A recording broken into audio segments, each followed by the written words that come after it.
harmonic oscillators today, and let's start talking about atoms. Right? We got to start thinking about atoms because this is a chemistry class after all. We've talked about bonds for a while, and again, the reason why we talked about bonds first is because the mathematics of the harmonic oscillator are very useful, as we'll see in this class. And it's a little easier, if you will, as we'll see today. Doing harmonic oscillator is much easier than doing the hydrogen atom. Okay, and I want to identify that today, why it's more difficult to think about the hydrogen atom, and what are the things that we have to resolve in order to come up with a quantum mechanical description of the hydrogen atom or any atom at all. Right, so today I want to identify those goals. We're not going to make a lot of progress towards hydrogen today, but at the very least we'll have a sketch of the things that we need to deal with, okay, and some of the tools that we'll need to apply in order to do this analysis. So it's going to be kind of a slow grind, and we're going to have to take a small tangent this week. But it'll be clear why we have to take these little tangents and do this little hill. Basically, we're going to climb the hydrogen hill kind of in a lumpy way. We're going to climb up, plateau, climb up again, plateau, climb up again, plateau until we reach our final result. And this is a really natural way to solve the problem. So we're going to take little side journeys to understand a concept and then bring it back together and integrate everything to solve our hydrogen problem at the end. So let's first, I think the first natural thing we should talk about is, what does a hydrogen atom look like to us? What's the problem we have to solve in the first place to understand the hydrogen atom? And I really want to focus on this today, because I think it's important for us to start thinking about almost the geometry of the hydrogen atom, in the same way that we thought about the geometry of a bond or the geometry of a particle in a box. Right? How does the potential, how does the shape of the environment that we put our system in affect the physics, affect the chemistry, affect the quantum mechanics? And so we should really clearly define how we want to tackle the hydrogen atom, how we want to set our problem up, and then think about where we need to make progress to finally solve it. Okay? All right, so let's set up the hydrogen atom here. All right, and there's a good reason why we choose a hydrogen atom as our first foray into physics or into atomic chemistry, is because, well, it's the simplest atom, first of all. But the best part about it, you can do this for any atom, but the nice thing about the hydrogen atom is that it's just a proton and an electron in a bound state. Okay, so we're gonna introduce, basically we're gonna have a proton, and we're gonna have an electron, and they're gonna be at some distance between each other, and we're gonna think about the physics of the electron and a proton together.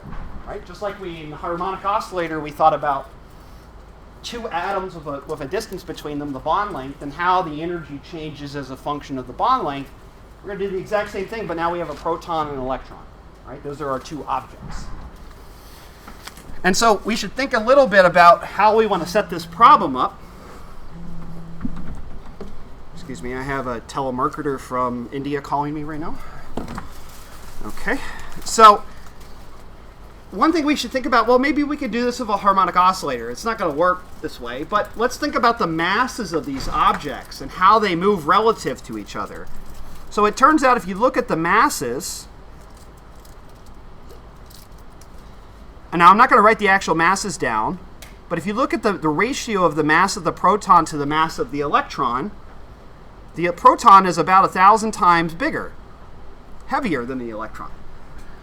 So this is like, if we thought about treating the proton and the electron as a bond between them, a harmonic oscillator, we have one mass that's, let's say the electron's the size of a hydrogen atom, it's 1 AMU. That means the proton's 1,000 AMU, right? The proton is larger relative to the electron than any other atom is relative to the hydrogen atom, right? The difference between hydrogen and uranium, for instance, is about 235 mass units. The proton and electron's 4 times that. Right? So the proton is really, really, really big, and the electron's really, really, really small. Right? So the center of mass of this system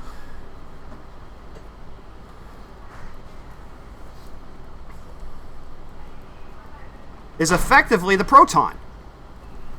Right? If we calculate the center of mass, it's just inside the proton. Right? 1,001 difference. All right, so the center mass is in a proton. So basically we have this giant mass sitting with the center of mass standing right inside of it, and you have this electron that's much, much lighter flying around it. All right, so what we're going to assume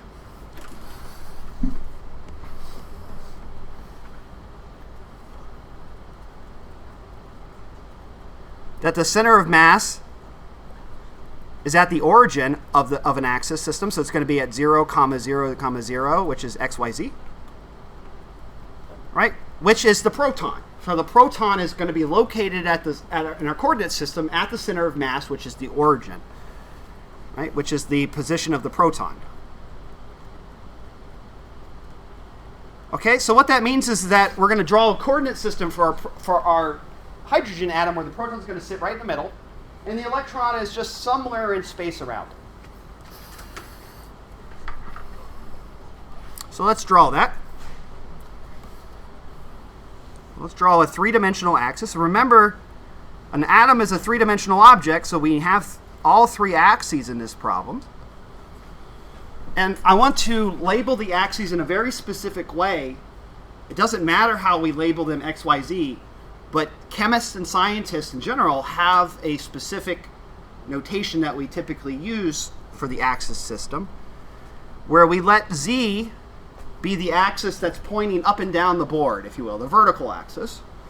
And depending on who you ask, the perpendicular axis in the plane is either the X or the Y. I like to write it like the X. And then the Y comes out of the board. Okay, in general, we always make this assumption. Z is kind of like our special axis that we choose. We'll see why we have to choose a special axis a little bit later this week. But I want to be very consistent about how I set up my coordinate system, because it's going to be very helpful for us to be very, very consistent about it. All right, and so I'm always going to align Z vertically like this. Occasionally we may rotate so it's horizontal, but it's never going to come out of the board. Okay, so again, it's totally arbitrary. There's no reason for me to choose this. It's just convention. It's just a convention. Okay, so our proton is smacked right in the middle. Right, there's our proton.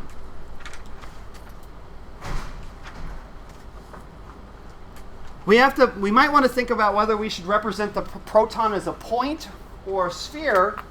It turns out that we won't have to worry about the size of the actual shape of the proton. We can assume that it's a point. We'll see that later, why. But let's just make that assumption for now, that the proton is just a point at the origin, and then our electron is separated from it by some distance. Well, the electron is somewhere out here. All right, I'll put a little point here, E. Here's my electron. All right, and it's at some coordinates X, Y, Z.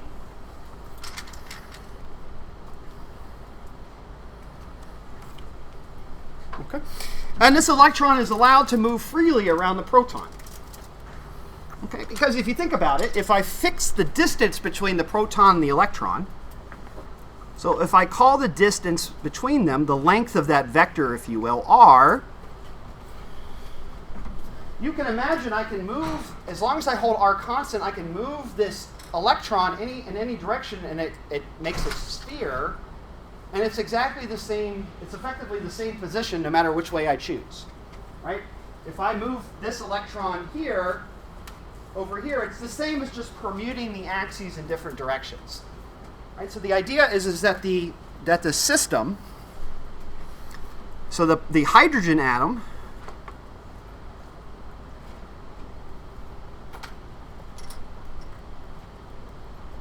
is spherically symmetric.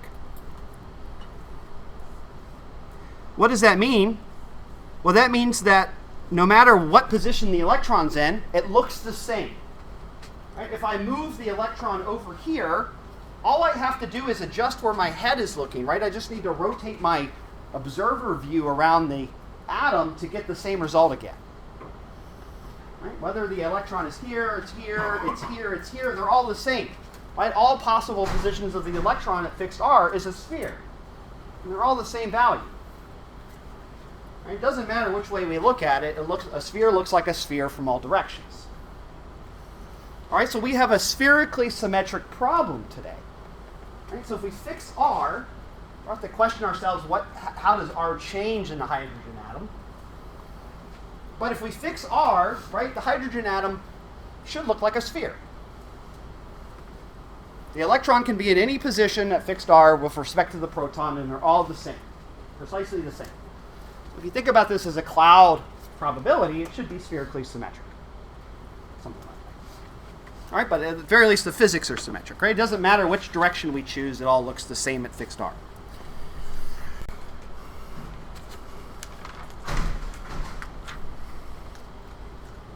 Okay, so, well, we could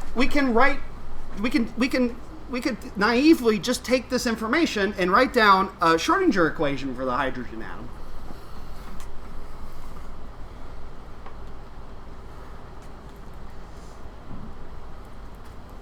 So I'll call a naive Schrodinger equation because we're going to realize it's perfectly valid what we're going to write down, but we're going to realize it's not easy to deal with and not easy to solve.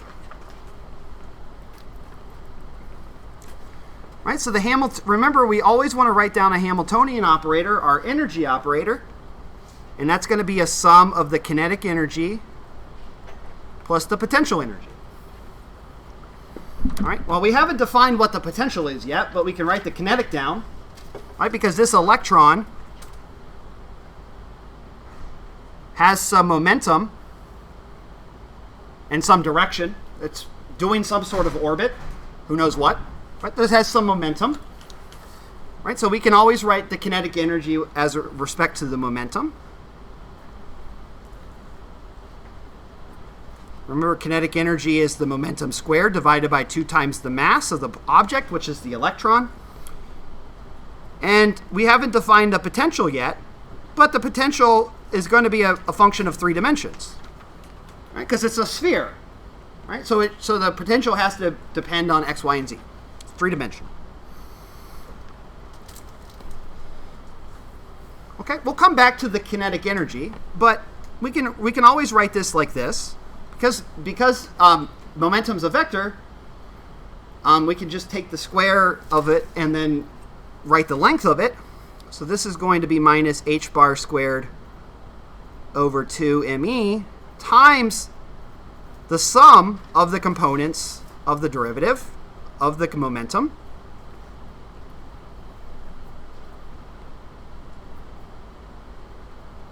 Right? It looks just like the particle in the box or the harmonic oscillator kinetic energy, minus h bar squared over 2 times the mass.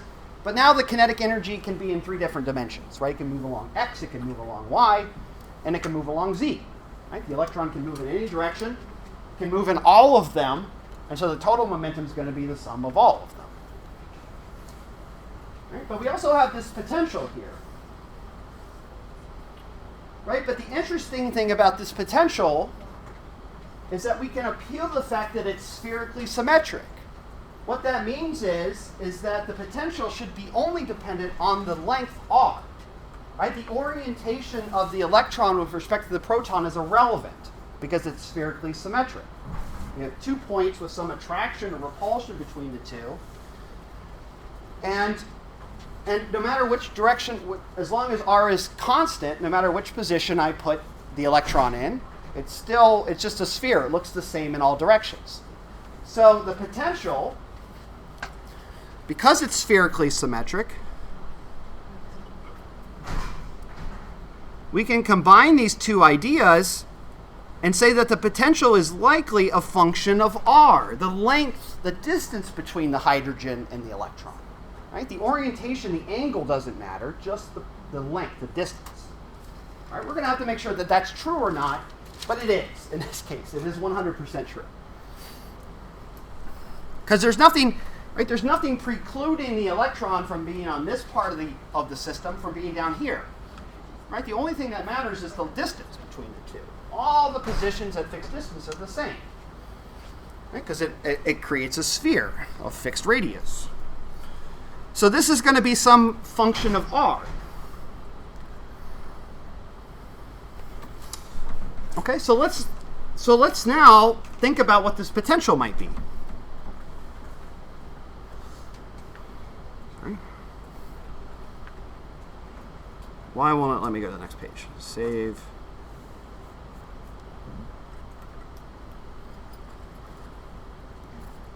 Sorry. Ah, there we go. Okay.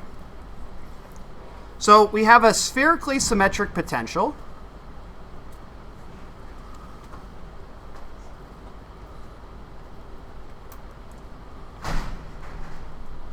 V of R.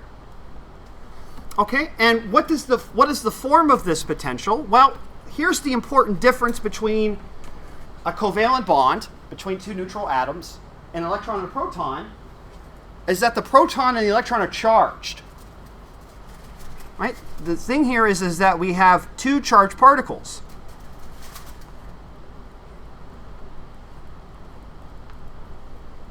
Right? P plus and electron minus. Right? And charged particles attract each other through electrostatic forces. Right? So our potential energy is going to be electrostatic. It's about the attraction or the repulsion between two charges. So what's the potential? The electrostatic potential.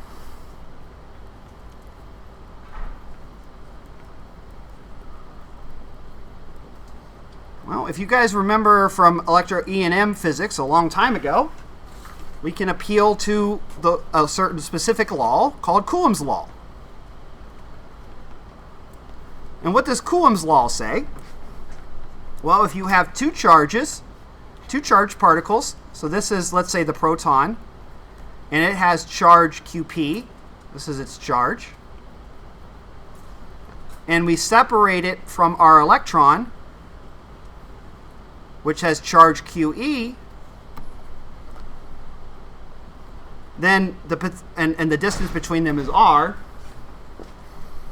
Then V of R is equal to Q1, Q2 over 4 pi epsilon naught times the distance. All right, and I'll talk about what epsilon is in a second. Okay, so the important thing here is that the charge, the potential, is proportional to 1 over R. Okay, so we're going to have a potential function that looks like 1 over R, right? Very different than a harmonic oscillator. A harmonic oscillator had a potential of R squared. Right? But this is 1 over R. Right? And right, it's very different, right? And in the harmonic oscillator, as you stretch the bond further and further, the potential energy increases. Right? It wants to come back to equilibrium. But when you have two charges, the further you move them apart, the weaker the interaction gets. Whether it's positive or negative, we don't know yet. But so this potential instead increases as R gets smaller and smaller, or decreases as it gets R smaller and smaller, depending if it's a attraction or a repulsion. All right, so we have a different potential. All right, what does this potential look like? Well, again, I don't need to draw it really carefully, but well, this is R versus V of R for repulsion between two charges. Right? And for attraction between two charges, the potential goes to negative infinity, like that, as 1 over R. So depending on which limit we're at, depending on our charged particles, either the particles repel each other, and as you bring them closer and closer together, they repel more and more and more, making them want to fly away from each other. Or if they're attracted, they're going to want to come closer and closer and closer together. All right, so now the question is, of course, for the hydrogen atom, which way does the potential go? And it should be obvious that the potential needs to be attractive, right? Because we remember like charges repel each other, opposite charges attract each other, right? And we have a plus and a minus. So this should be attractive. Let me rewrite this. Sorry, this is QP and QE. Right? And so the charges of the proton and the electron are fixed, right? They're fundamental numbers.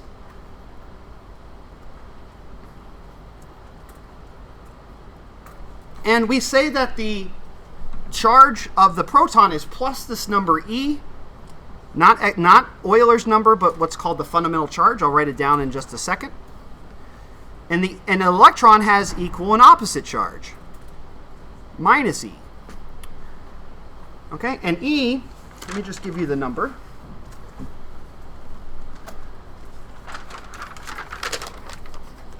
It's a fixed number, 1.602177733 times 10 to the minus 19 coulombs. All right, and of course this number, the electron charge is negative 1.6 times 10 to the minus 19 C. Okay, so what is a coulomb? Let's just remind ourselves what a coulomb is, right? It's just a number for how much charge, how much electrostatic energy a particle contains. Right? And an electron and a proton are fundamental charged units. They have exactly plus and minus 1 unit of charge. And 1 unit of charge is exactly 1.6 times 10 to the minus 19 coulombs. Okay? If you have a big macroscopic particle that has lots of positive charges and lots of negative charges, like a mole of them, of course this number is much larger. Right? If you have a mole of electrons or a mole of protons, then this is a macroscopic number, right? Like in electrochemistry, the numbers that you get for charges and stuff in electrochemistry are per mole. Right? But this is how much 1 electron or 1 proton contributes. E. So we call this the fundamental charge. Right? It's a fundamental constant of the universe. It's unchanging. And it's not anything that we can derive, it just is. It's not an experimentally measured, I mean, it is experimentally measured, but it's a fundamental unit, just like the speed of light. Okay? So, what does that mean the potential is now, right? We can take all this information together. Right? So, our potential for the hydrogen atom as a function of R, bless you, is minus E squared over 4 pi epsilon naught times R. All right, we'll come back to epsilon naught in just a second. It's a constant. It's just a number. But, right, this gets us the right answer, right? That the potential is inherently negative. Right? E is positive. Obviously, E squared must be positive. R is positive, and epsilon naught's positive as well, as we'll see. Right? So this potential is, for any value of R is negative. It's attractive. Right? We're in this region right here. Right? So what does that mean? That means that if you have an electron at some distance from a proton, there's some attractive force between the two. Right? We call this the Coulomb force. Or the electrostatic force, so whatever you want to call it. I like calling it the Coulomb force. Or the Coulomb potential, right? Right, that force, this attractive force that the electron feels is this Coulomb effect. So here's the problem with this. Remember that, I say this a lot in both semesters of this class, that chemistry and physics are, physical systems are lazy. They like to be at the lowest possible energy. Right? We want to get rid of as much energy as possible. We want to be as stable as possible. So the question is, if your potential is this attractive, right? It gets more and more attractive as you get closer and closer together. What's the lowest possible energy, or lowest? What's the R with the lowest possible energy, or the highest attraction? Well, it's R equals 0, right? Where the attractive potential is negative infinity. It's completely, perfectly attractive. Now, obviously, you can't have that. You can't have an electron come into a proton. And in fact, the electron's a point, and the proton's actually a massive particle. It's got a radius. And they can't press into each other. So we're ignoring that physical reality. But the idea is that the stablest orientation of an electron or a proton using classical electrostatics is them closest possible together. So let's imagine now it's 5 minutes after the Big Bang. The only thing in the universe are protons and electrons and some other particles. And a proton finally meets an electron for the first time. Okay, so they make the first hydrogen atom. The first hydrogen atom is born. I think it's about within about 5 minutes of the Big Bang when hydrogen forms. I might be off by an hour or so, but anyway. The electron and the proton, if we think about them classically, the electron comes in, finds a proton, oh, hello. And they come in together because they're attracted to each other. Right? What does the potential energy tell us what the electron's going to do? Well, it's going to want to go to lowest possible energy, so it's just going to get closer and closer and closer and closer and closer together. Right? So ideally, the most stable solution for this proton-electron coupling or arrangement is them on top of each other. There's no space between the electron and the proton. Right? What would that mean? Well, that would mean that all the electrons, if you had an atom of many electrons, say helium or carbon, all of those electrons would want to be as close as possible to the proton, assuming it's not repelled by the other electrons. That would imply that the hydrogen atom cannot exist, because the moment that an electron comes and meets a proton, it captures that electron and swallows it whole. There would be no stable atoms. There's no stable orbits of electrons around protons, because the potential energy classically says the electron's going to get sucked in like a vacuum by the proton. In fact, you can calculate how long this would take. It would imply that the hydrogen atom can only exist for about a picosecond. It takes about a picosecond for that electron to spiral around the proton and get sucked in by it. Right? So hydrogen would only last for a tiny fraction of a second at the beginning of the Big Bang. But obviously that's not true. Hydrogen is perfectly stable. We have it in this room. It's in your body. The universe holds approximately 1 hydrogen atom per cubic centimeter. Hydrogen is the most abundant atom in the universe. So obviously that's not what happens. There has to be some stable arrangement of proton-electron that has some distance, where that electron's free to exist around the proton. We call them, you can think about it orbiting, for instance, like a planet and a moon. That's a bad way to look at things, as we'll see, but for now we can consider that. So there must be these stable orbits that exist.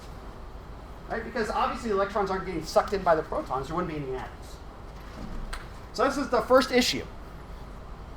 Right? Classical physics imply that atoms cannot exist. Right? So we have to worry about that a little bit.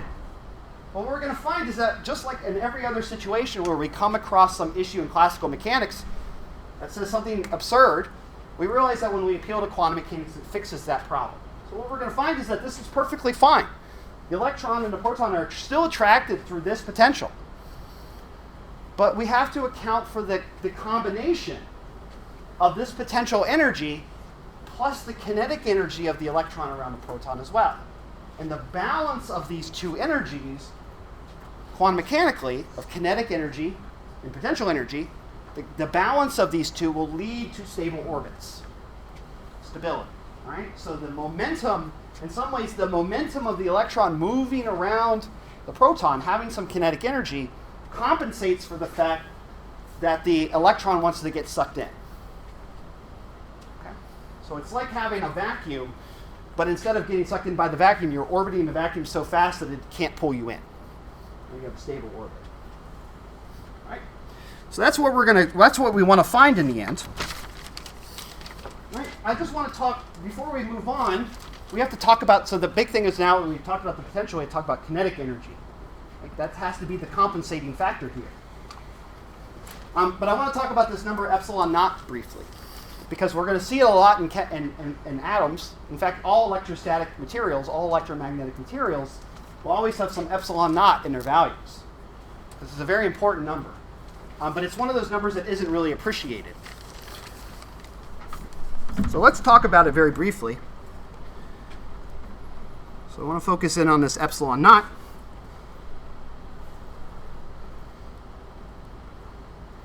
And this is also a fundamental constant. Okay. This is actually, you can calculate this number by a combination of different numbers, constants. It's like a combined, or what do you call it, like a compound constant of simpler fundamental constants, but it's a fixed number for the universe that is unchanging. All right, I'll write the value down really quickly, and as well as the units, because I think the units actually help you understand what's going on in this number.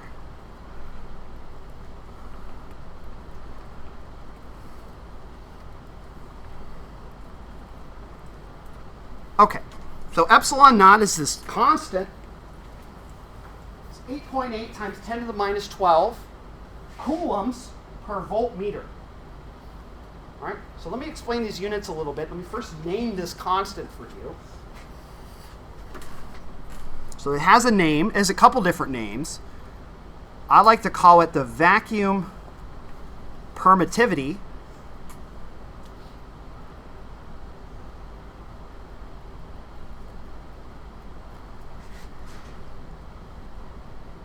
I spelled that wrong, sorry.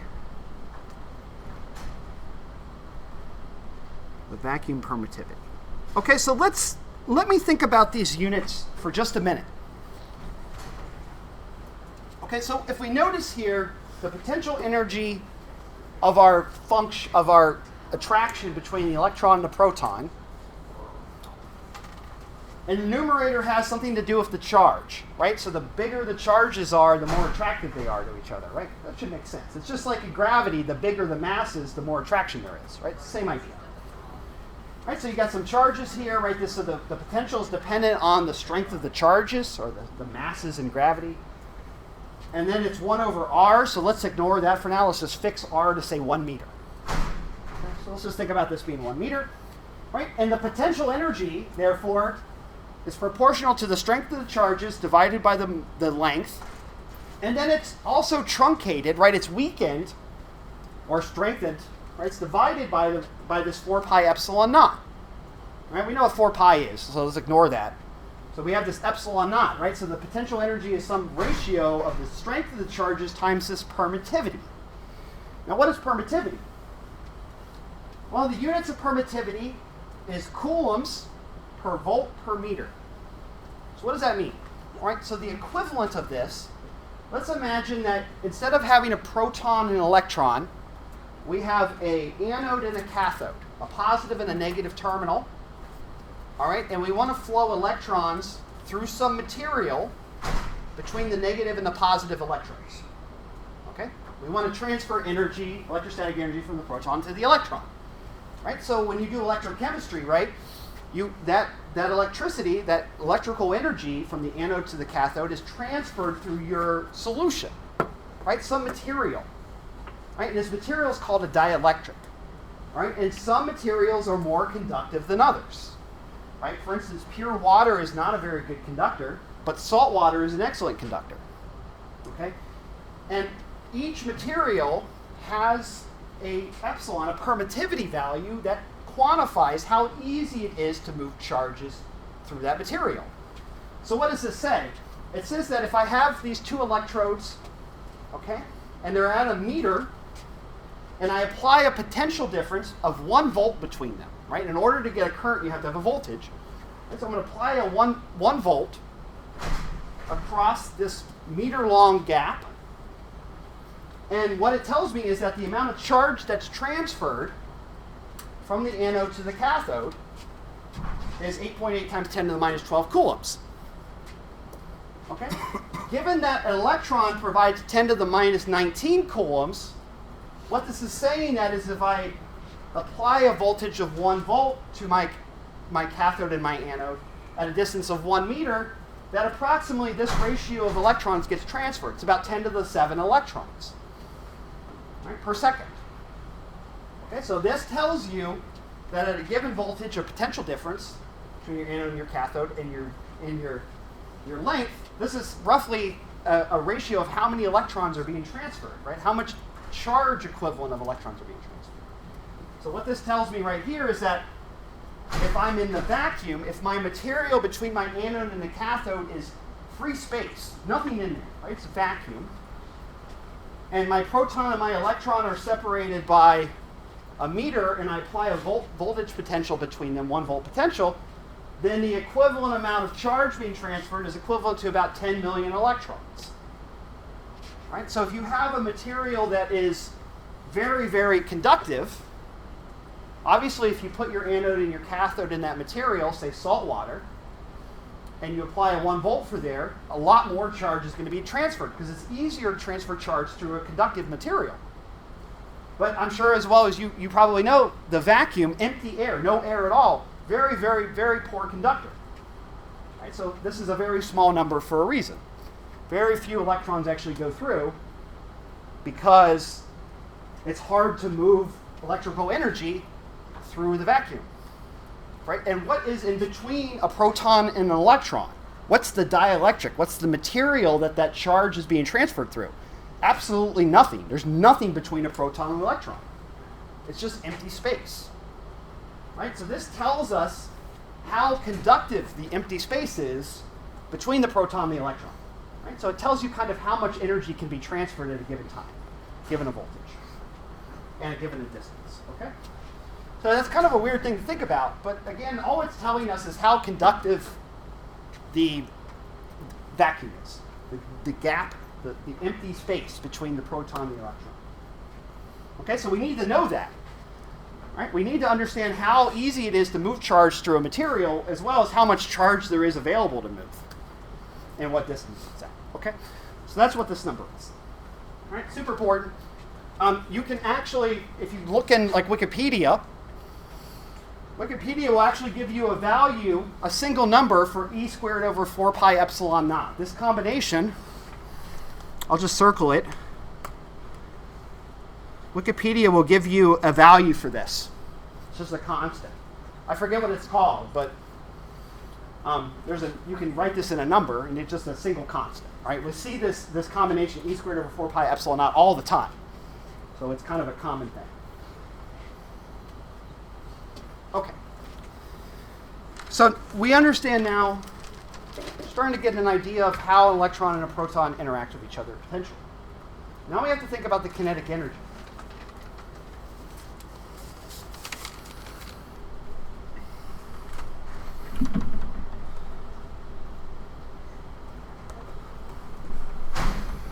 So let's go back to our Hamiltonian again that we wrote down about 15 minutes ago.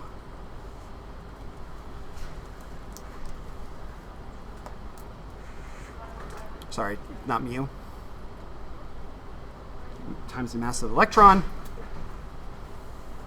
times the second derivatives of the acceleration of the system. Well, not the acceleration, sorry, the second derivative of the position times minus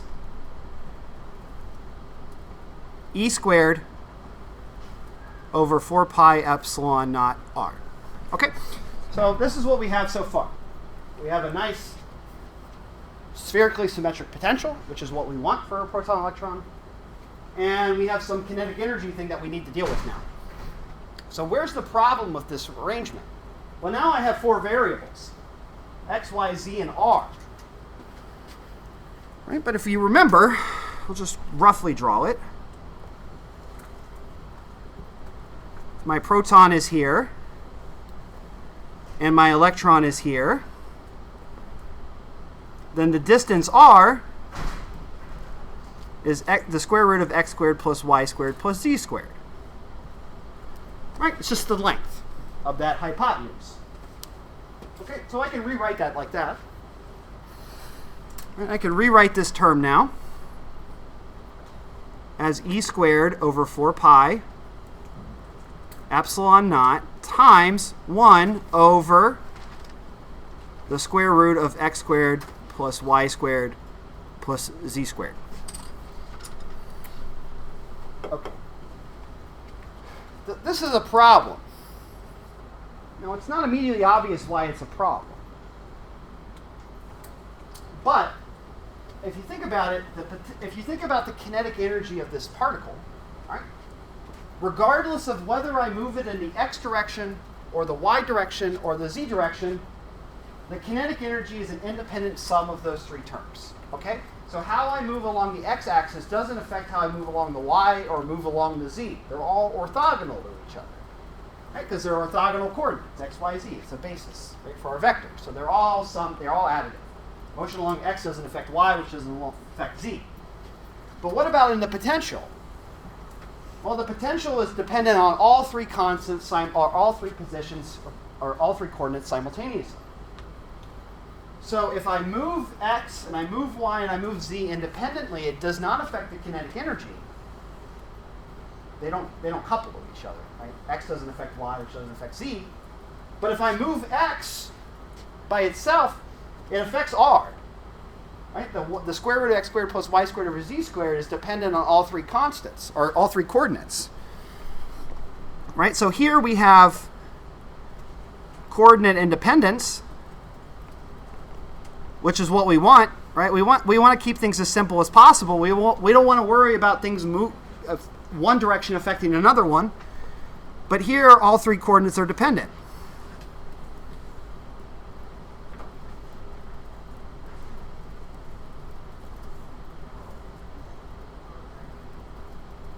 Okay, that makes solving the Schrodinger equation very, very, very hard, because we have to come up with a formula for our wave functions that accounts for the fact that x, y, and z, the position of the electron in x, y, and z space, depends on each other because of the potential.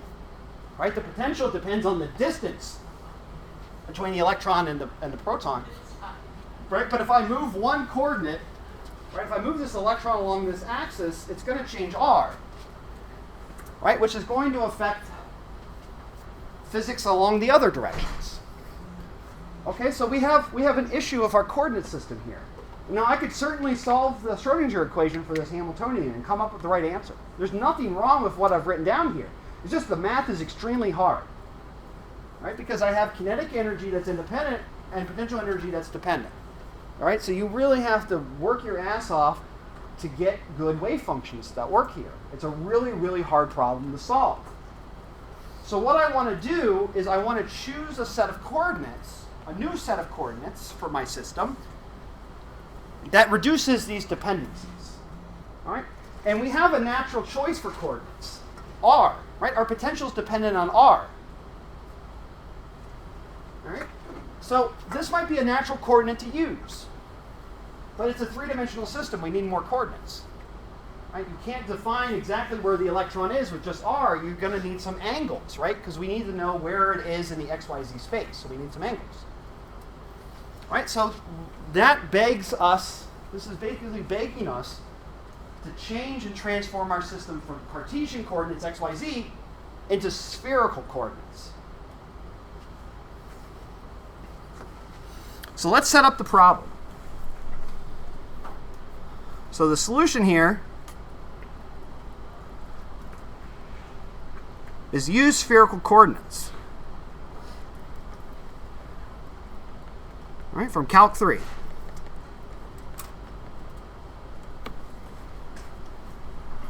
Okay, so let's you've done these probably in multivariable calculus, but I'll just remind you what the results are.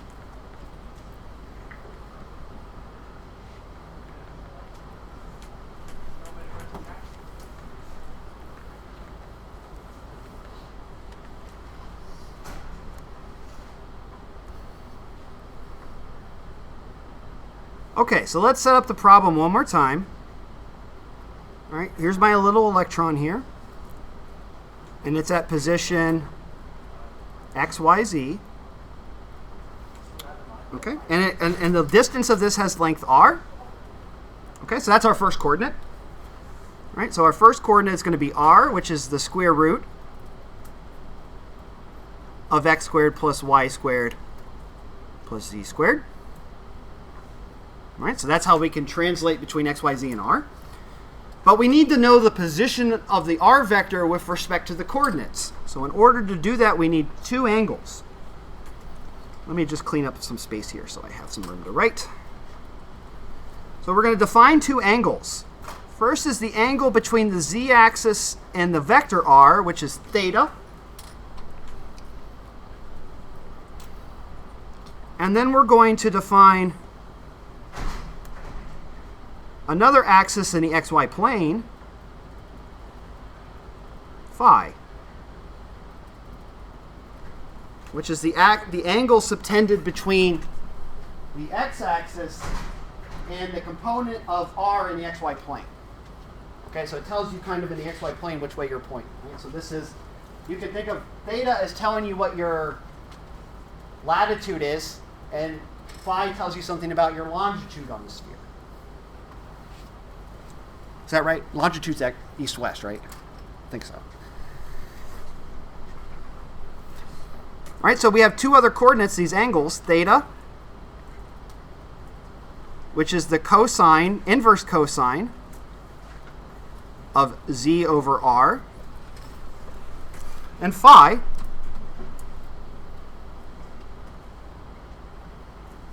which is equal to the inverse tangent of x over y.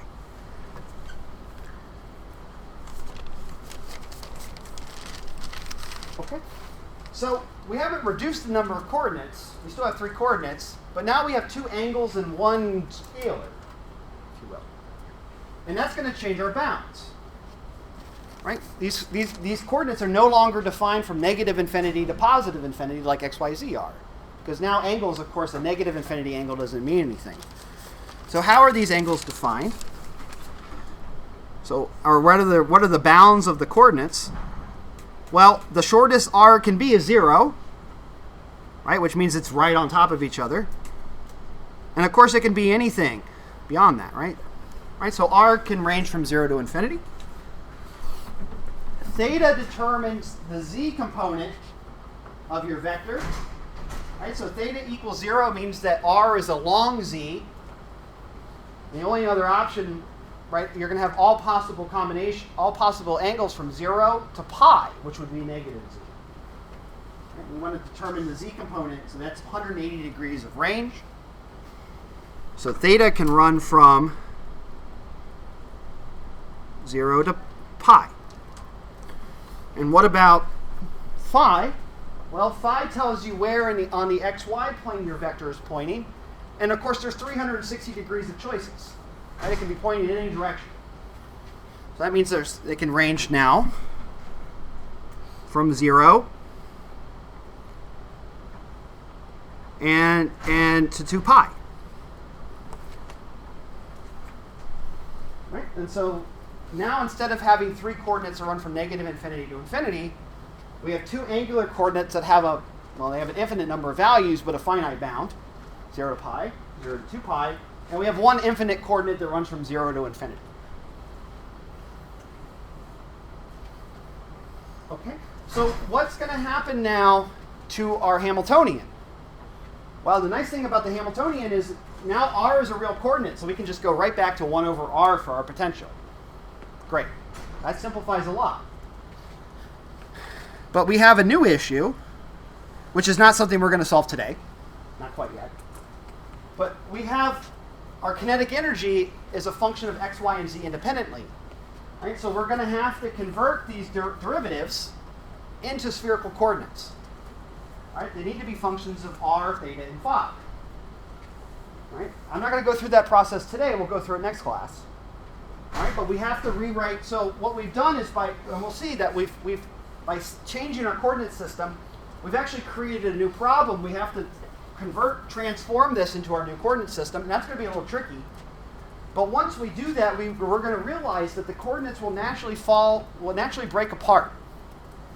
Right? They'll decouple. And what we're going to find is that when you do this, so let me write it like this. So in Cartesian coordinates, x, y, z,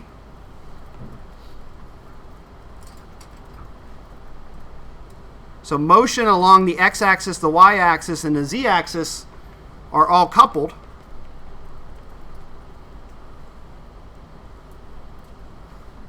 Right, as we showed. But in spherical coordinates,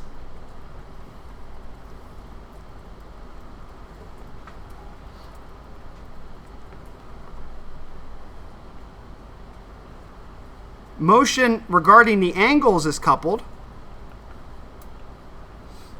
but r is independent. Right? Which is exactly what we want. Remember that the potential energy, does not care what angle the electron is. It only cares about the distance. Right? So motion along r is independent of motion around the angles, right? The idea is that you fix the electron in place. Its motion has no angular dependence because it's not moving. So you can move it along r, and that changes the potential energy, but it has no kinetic energy. Okay, so r is decoupled in some ways. But now if we start to spin the electron,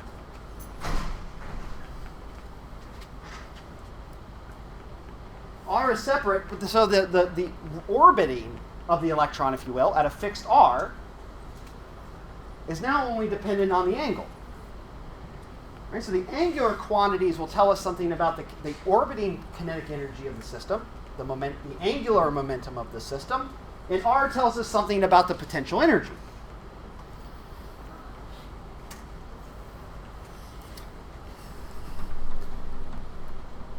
But they are slightly coupled. Let me explain why. So imagine now you have your proton here, and I'm just going to kind of think about it like this. I'm going to stick my electron right here, right?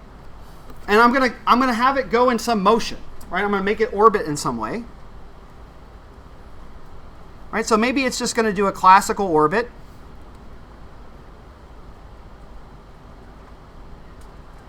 Around the proton, like that.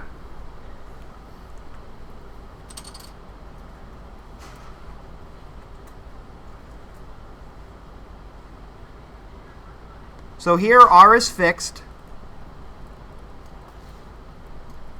and theta phi are changing.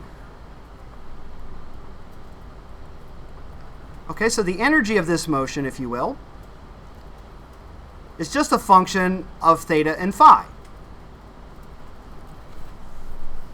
Right? R is fixed, and so theta and phi will tell you something about the momentum of the object. Right? The momentum, the motion of the object, is just moving around the circle. Right? But what if I instead have another electron? What if I stick the electron closer here, put it like right here, and have it do the same orbit?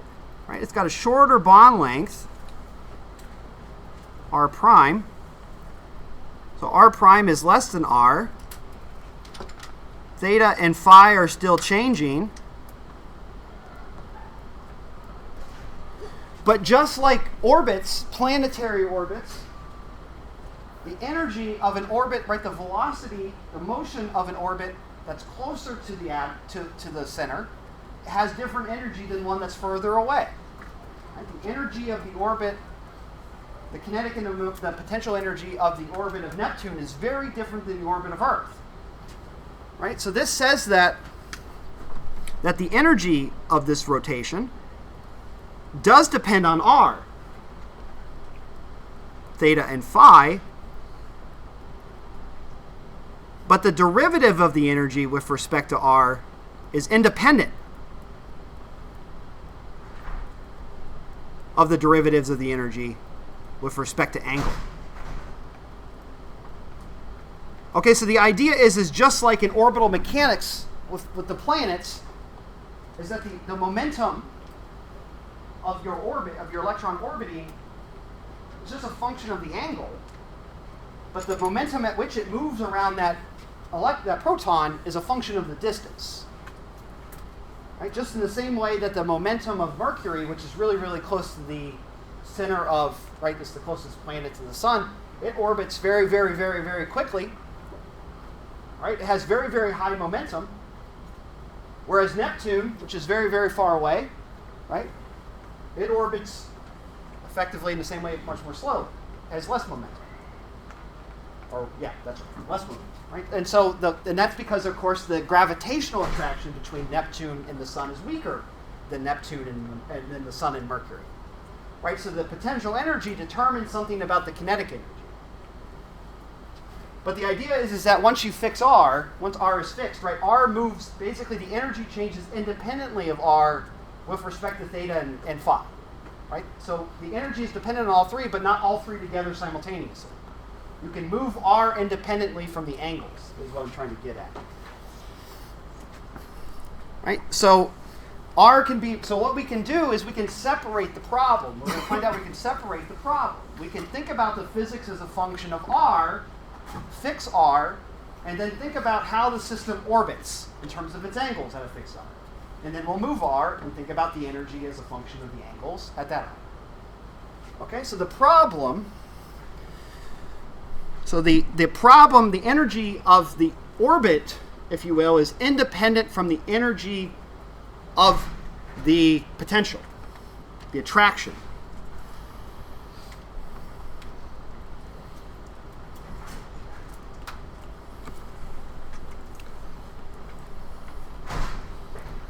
So what we're going to find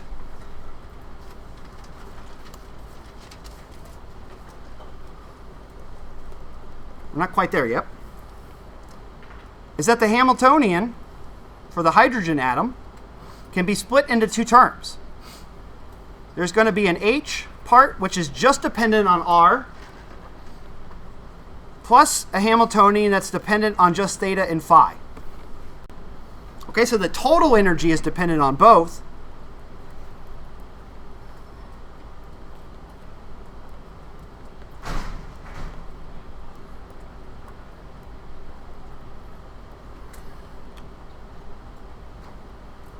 But the energy of each is uncoupled from each other.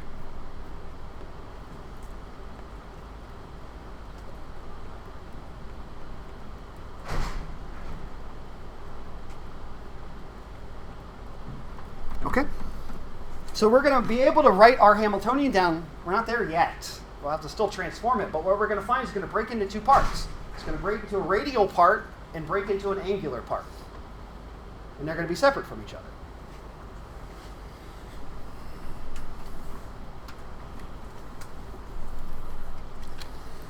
So we'll look at that math later. We'll do it next class. And so when we solve the hydrogen atom, we actually have to solve two problems. We have to solve the radial problem, and we have to solve the angular problem. Right? But that's nice because it helps us, right? We're going to have a complicated Hamiltonian. It's a function of all these coordinates and these angles and stuff. It's going to be scary. But we know it's going to ultimately split up into two terms, an angular part and a radial part that we can solve separately and deal with separately. And it's going to make our lives so much easier to do that. Because what it basically takes the Schrodinger equation and changes it to two smaller Schrodinger equations that we can solve independently of each other, that are a little easier to handle. So this Hamiltonian, the R, this is what's called the radial Hamiltonian. And this is the angular part.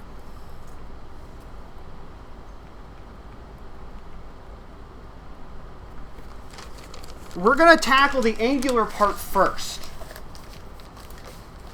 There's a good reason why we do this. First of all, it's much more interesting.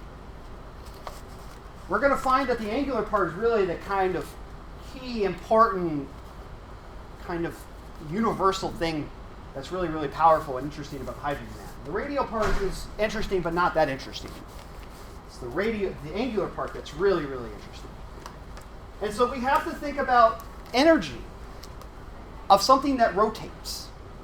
Right? We need to think about how do we calculate, right? This is going to have an angular part, right? This angular part is going to, it's only dependent on the kinetic energy, right? Because there's no angles in the potential. Right? This is kinetic only.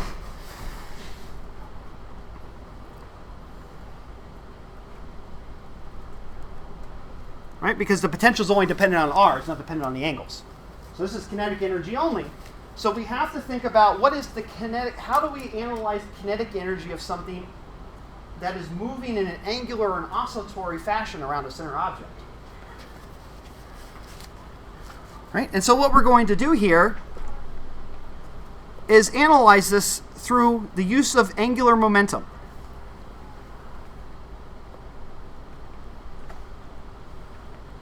Right, so if we understand the quantum mechanics of angular momentum, how does an object in quantum mechanics, a microscopic object, orbit another one?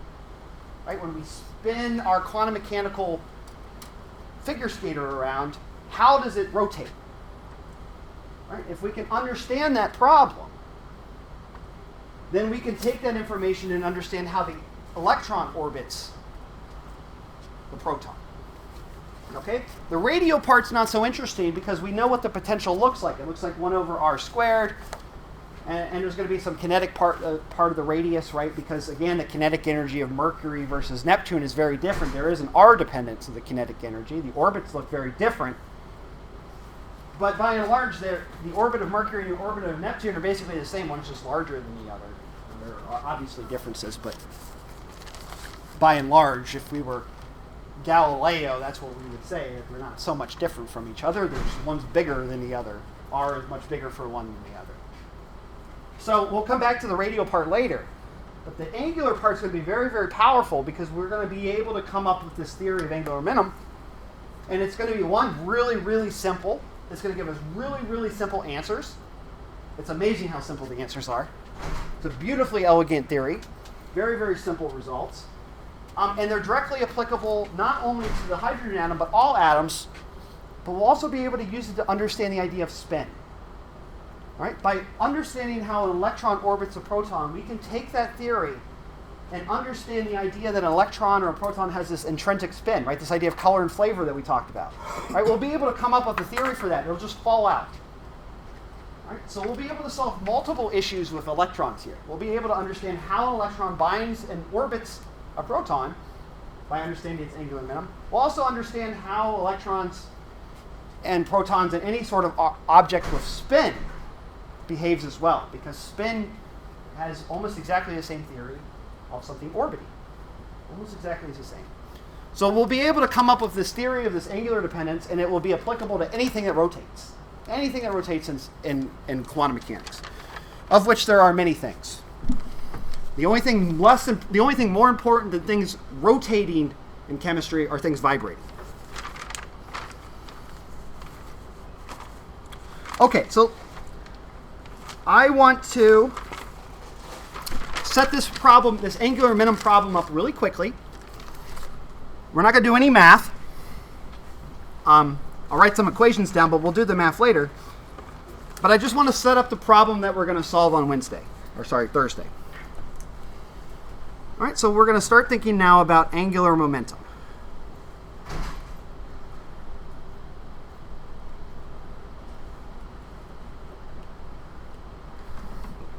All right, and in order to solve this, in order to think about the physics of angular momentum in quantum mechanics, let's go back to our diatomic molecule for a minute.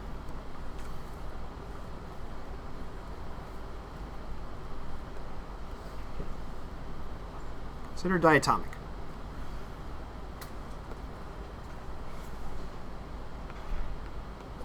All right, so we're going to set up the problem exactly the same we did for the harmonic oscillator. We're going to have two masses, M1 and M2, separated by a distance r. Okay, and let's define a center of mass. So I'll define a center of mass right here.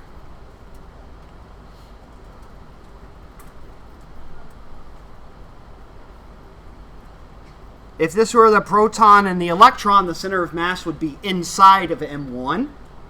M1 would be the proton here, but let's just put it somewhere arbitrarily.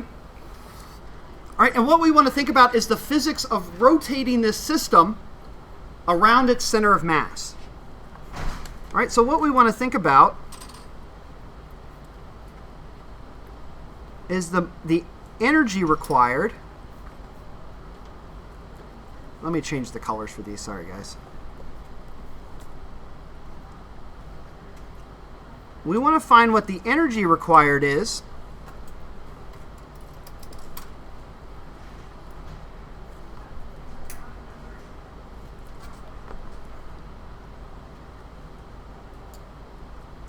to rotate these two bodies around the center of mass. Okay, so what's the energy, what's the momentum, energy of rotating this system about the center of mass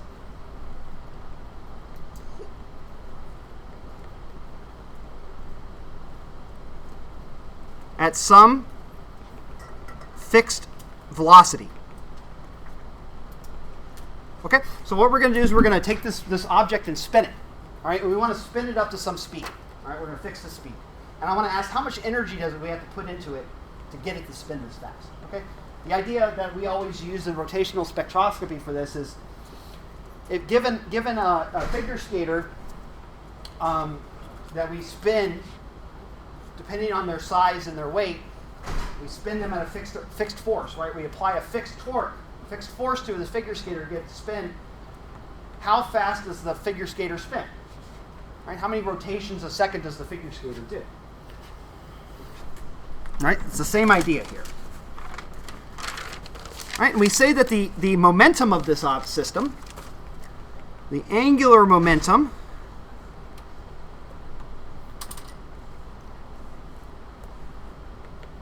which is called L, it's a vector, is equal to, so it's number I times what's called the angular frequency. Right? So this is the number of radians per second of rotation. Is that supposed to be omega or W? Omega for frequency. So this is what's called the angular frequency.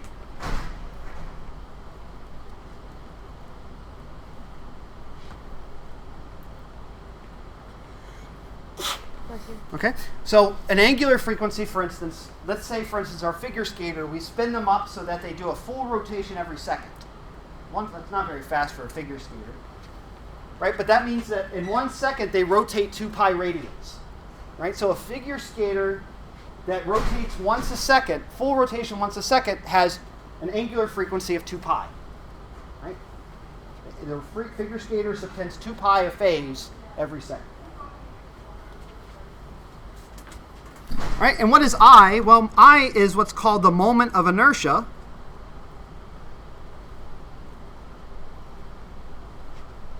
Which is an effective mass. All right, it's an effective rotational mass. It's just like how we use the reduced mass in vibrations. We have an effective mass for the momentum of a rotation. Right? And for a diatomic molecule or a two-body object, for this, I is equal to the reduced mass times r squared, right, which is m1, m2 over m1 plus m2, r squared. Okay, so remember what, I got a couple minutes, we're almost done. Got one more thing to write down. Remember how linear momentum is defined. Momentum moving in a straight line. Right? That's m times v, mass times velocity. Right? The momentum p is equal to m times v. Right? So there's some function, so what that means is there's some velocity, some speed, times some mass. And that's exactly what we have here. We have an angular speed now, an angular velocity, how fast we're rotating per second, instead of how many meters we're moving per second, but how many rotations are we doing per second. And this is our effective mass, right? It tells you something about how much mass there is and how much is distributed over space. All right, and I is dependent on the length and the mass. So the heavier the system is, the longer or the more extended it is, the larger I is.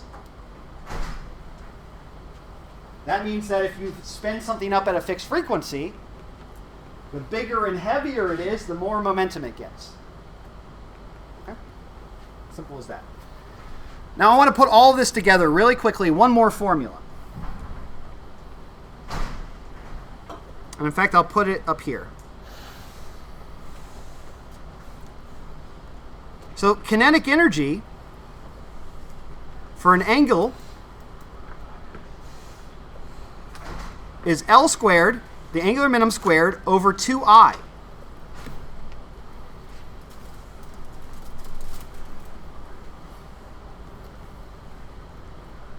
Okay, if we plug in our value for I here, or for L, this is proportional to, sorry, let me just change this to T, sorry.